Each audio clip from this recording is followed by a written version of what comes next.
Hello, everyone, and welcome to the show. This is episode 130 of the Meet the Farmers podcast, and I'm your host, Ben Eagle. Now, all this week, and last, of course, it's been the COP26 conference in Glasgow, and as such a significant event, particularly potentially for farming and the countryside. I couldn't go this week without addressing it. Coincidentally, the Nature Friendly Farming Network has recently published its Rethink Farming report, which addresses many of the issues being discussed at COP. And so I'm joined to discuss both of these by Martin Lyons, who is the UK chair of the Nature Friendly Farming Network and a Cambridgeshire farmer, of course. Martin, it's great to have you back on the show. Really good to see you again. How are things on the farm in Cambridgeshire? Yeah, very good. And a lot kinder autumn this year that's allowed us to do the work we needed to rather than puddling around in mud and rain. Yeah, let's hope it's the start of a good farming year. Let's start with COP. What has been your take on the conference so far? I think we've had some really good announcements and the directions around coal and some finance and a bit. But I do feel slightly disheartened. They're always looking for technological solutions, not practical solutions. And it's about stuff we're going to invent in years to come or deliver in years to come. We have a climate and biodiversity emergency. And where is the energy urgency of delivering change now and explaining to citizens, us, the changes we need to deliver? So I think they really are missing out the trick of what the landscape and nature-based solutions can actually deliver quick and easy, relatively easy solutions to capture carbon and put it back into soil or material. So I think it's really positive, but I do think they're really missing some areas out. Yeah, we're recording this on Thursday the 4th. You're actually going up to Glasgow tomorrow. Just tell us a little bit about NFFN and NFFN's presence at the conference. So we've got a number of, we're attending, we should be there. We've had a number of farmers from mainly in Scotland, but in Northern England, attending sessions and talking and doing loads of meetings. We're up there. We've got some more sessions to do over the weekends, and great opportunity to connect with other organisations and other countries. And that's what a lot of it's going to be about, all those side meetings and negotiations, and hopefully sharing the passion what the network has of showing solutions of what we can deliver and demonstrate that to others. And there's opportunities after COP to do similar things with legislators and policymakers of other countries. Yeah, absolutely. And in terms of influencing, what are your hopes in terms of getting those farming messages across to the non-farming delegates? Demonstrating what we can do, what many farmers are already doing, and that thing of most of it's quick, easy wins. We need to align some policy and connect consumers with their food and their landscape. And it's a win-win. We win-win for biodiversity, profitability on the farm, nature-based solutions, carbon capture. We could do this quite easily and quite rapidly if we shifted, and it could have worked the same across all of the farm landscape across the globe. And all farm landscapes need to recover nature and tackle the climate crisis they've got. I hope that message comes across loud and clear. I'm sure it will. So the network put together a letter to the UK government in advance of COP, which outlined a few requests, including providing clarity. How is Her Majesty's government doing on that front so far, do you think? So within the government, they've got wonderful ambitions and targets, but a lot of it's distant stuff, and we don't see the bigger picture. So we could break that down into the devolved governments is what's the landscape framework vision that they want to see? They have targets for trees and water management and peat management. But as farmers, what's that look like? What's the vision? Are they thinking? Governments do not want to do a top-down approach, but they need to give us a framework of actually what they think may need to happen to deliver climate and nature-based solutions. And that's what we are trying to encourage them to do more of, not just schemes that are happening in 5 to 10 years. What does 10 and 20, even 30 years down the line, when we've put 30,000 hectares of trees in every year? What's that kind of working farmed landscape available for public access, food production, nature benefits, carbon benefits? What's that going to look like? With all that in mind, let's turn towards your Rethink Farming document, which is, and I'm quoting it, it's a practical guide for farming, nature, and climate. And having read a little bit of it, I can get listeners do have a look at it. Go ahead to the NFFN website. It is very practical in nature. Why did the network feel the need to put this together? We always try and do those positive outcomes and demonstrating what farmers already are or can do within the landscape. So we picked out like water, soil, biodiversity, carbon management, agroforestry, landscape approaches, food, and prosperity. They're the key things that we need to focus on as farmers, and we can deliver solutions on. And by having this report and showing practical solutions and demonstrating what farmers are already doing and how we can align better visions from government, policy, people's consumers' purchasing power and supply chains, and actually over the next sort of 5, 10, 20 years, do a rapid transition to an actually more nature-friendly farming landscape that delivers solutions for society, governments, and for farmers. Yeah, I mean, you've alluded to this already a little bit but farmers are experiencing a bit of a perfect storm, aren't they, at the moment? And it can seem a little bit overwhelming sometimes with the nature crisis, climate crisis, numerous financial and business pressures alongside. Recently, talking about inflation. How do farmers still find focus at times like this when there are so many issues to tackle? And also, and I'm also going to add on to this question, taking COP, for example, where we're focusing a lot on climate, how do we make sure that all of the other issues are there alongside and we keep the discussion, I suppose, in a holistic way? And that's one of the reasons we did the report, because it's all stitched together. You can't just focus on trees or carbon or biodiversity. The landscape's an interconnected, holistic management system. And how do we support farmers in thinking not just of how do they get through their business every day, next financial year, but what is government and society asking them to deliver in the future? For some, that might be a little bit less food production, but more trees, more biodiversity. So where's the revenue come from to make sure they're a healthy business that can stay in focus?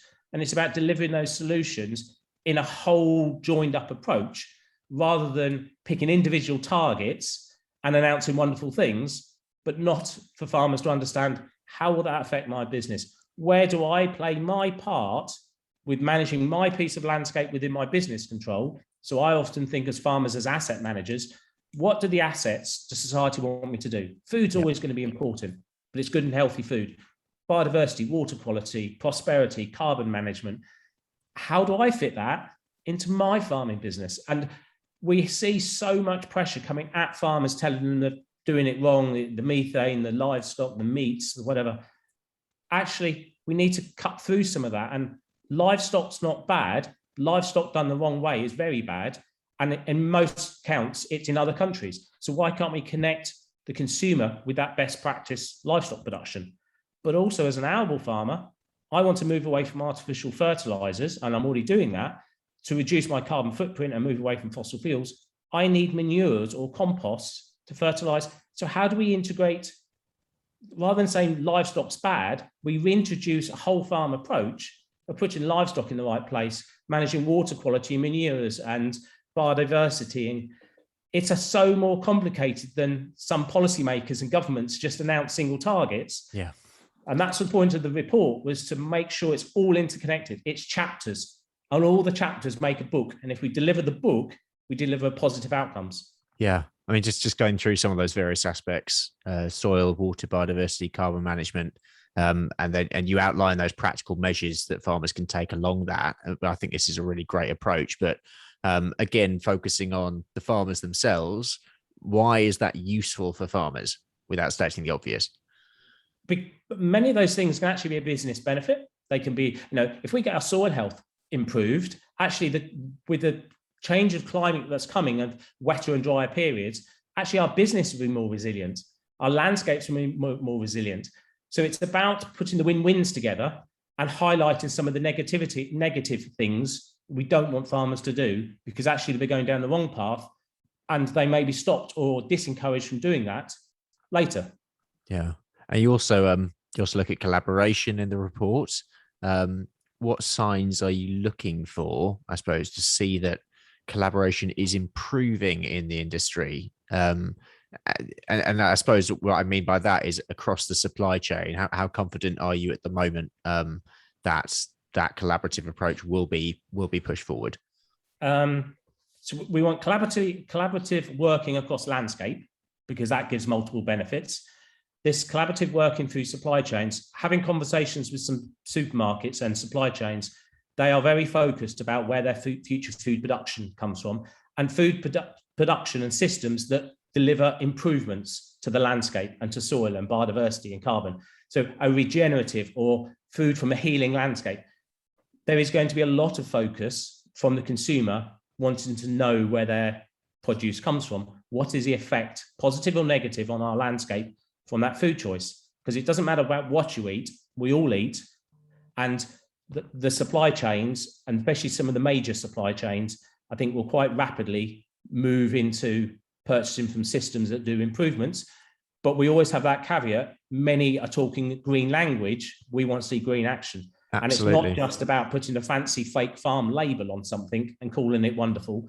It's what's sick. We've got to prove what we're doing positively on our landscapes here in the UK, but also internationally, because we can export a positive trading system that delivers improvements. So we want to see that robustly delivered. Yeah. And there's a real question of value there as well, isn't there? Because if you can actually measure your improvements on your land, how does that, and if that has a marketing edge as well for further up the supply chain, how does that value actually equate within the supply chain? And whose value is it? Yeah. So particularly the carbon, I mean, who wants to offset what, and what's the value and the biodiversity? But we know produce, food that comes from healthier soil, is more nutritious. It's better for us. And we actually can eat less of it and get more vitamins and minerals. So we can produce slightly less volume, but have it more nutrient dense. And recognizing the benefits of food coming from healthier landscapes, I don't like to always use the word regenerative soils, but it is that rebuilding soil health and ecosystems around it, reducing inputs and making a more nutritious food product from those landscapes. So regenerative just means mainstream now, doesn't it? Everyone's got a different interpretation from it and to it. I think it's about always doing systems improvements, soil health, biodiversity. I quite like the term heal at the moment, because we need to heal our soils and our landscape. We must recognize as farmers, we have done a lot of bad things in the past, and it hasn't always been farmers' fault. It's the policy and the supply chains ever driving change and cost reductions. But we've got to recognize lots of that's got to be recovered. We have a nature crisis. We need to put nature back in our landscapes. That's delivering for nature. We have a soil health and a carbon problem. We've lost a lot of our carbon from our soils. We need to put it back. So we need to heal the broken system we have, but not just in the UK. There's no point keeping our standards so high and then allowing produce that's coming in that is not as healthy for us to eat, but also has a bigger biodiversity and carbon footprint in other places around the world. NFFN has a bit of a campaign running alongside this. Can you tell us a bit about the Rethink Farming campaign? It's about getting people onto farms and getting walking around and farm visits. So a number of us have opened up our farms. I've got my farm open on, I think, Sunday the 14th in the morning, and a number of us have. So it's about that engagement with public and other farmers, engaging with policymakers and explaining what Rethink Farming is all about. And it's this progressive steps. And then we've got 7 weeks of campaigns, and each week's themed, running up to into December. And then we've got some more work going to happen in the new year with the next step and more delivery. Brilliant. It's also a perfect opportunity to give a plug to the new upcoming series of the NFFN podcast, which I'm co-presenting alongside the brilliant Will Evans. And in this series, we're going to be focusing on Rethink Farming. So make sure you subscribe to the Nature Friendly Farming Network podcast if you don't already, wherever you listen. Martin, just while I've got you, obviously there's a lot going on at the moment. What's next for the network? And also, what have you got going on the ground on your farm? So I start with the network. We're actually 1st of November, it's 4 years since we first had our first meeting, and then we launched in... It's unbelievable, isn't it? I remember that day.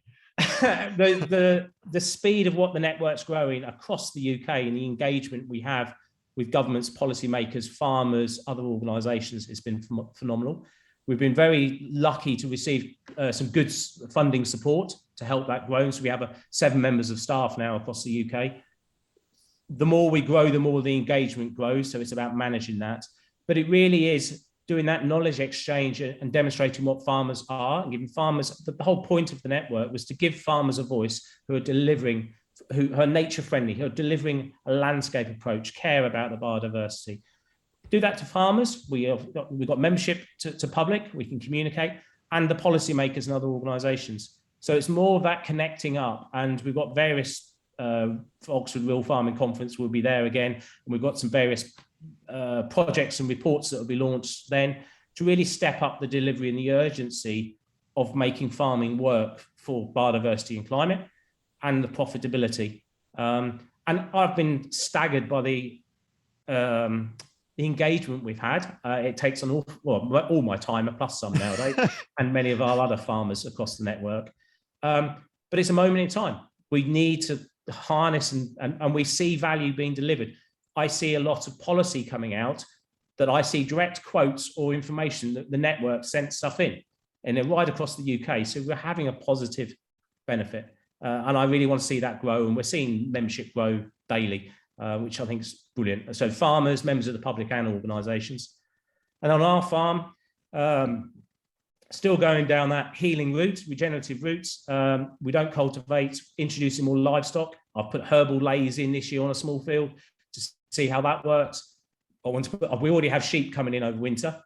I want to get some cattle in next year. How do I do a mobbed grazed, moving livestock about, cattle? What's the effect? Because I need to build fertility up in the soil, not from a bag, but from the bum, and from compost and other things. And I'm recognizing actually biodiversity is not about around the outside of fields, it's about in the center. So we're subdividing all my fields now into 120 meters. I run on a 30 meter sprayer. So I have 4 tram lines. So it's up, down twice, 6 meter margins, 4 meters of flowers in the center, a meter of grass either side. We cut and remove the flowers at the end of the season, but I've always got permanent habitat. That's when I'm doing my mob grazing, I can use those avenues to roll the mob grazing system down.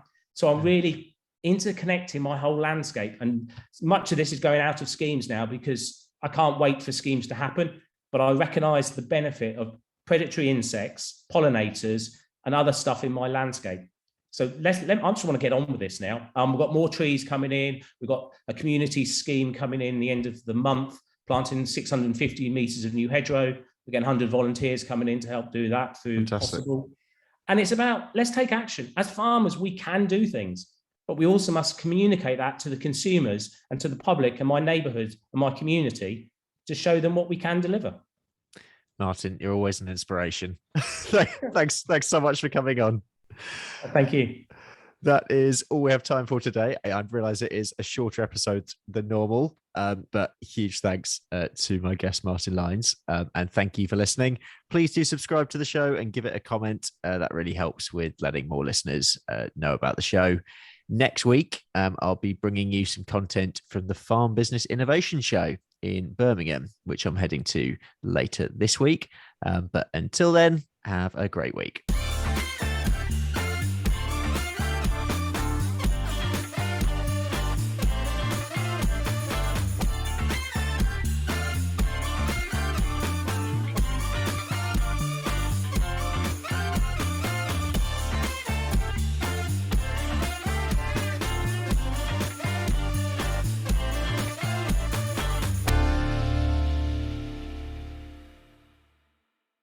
And finally, a message for your fellow farmers, which is always the hard one.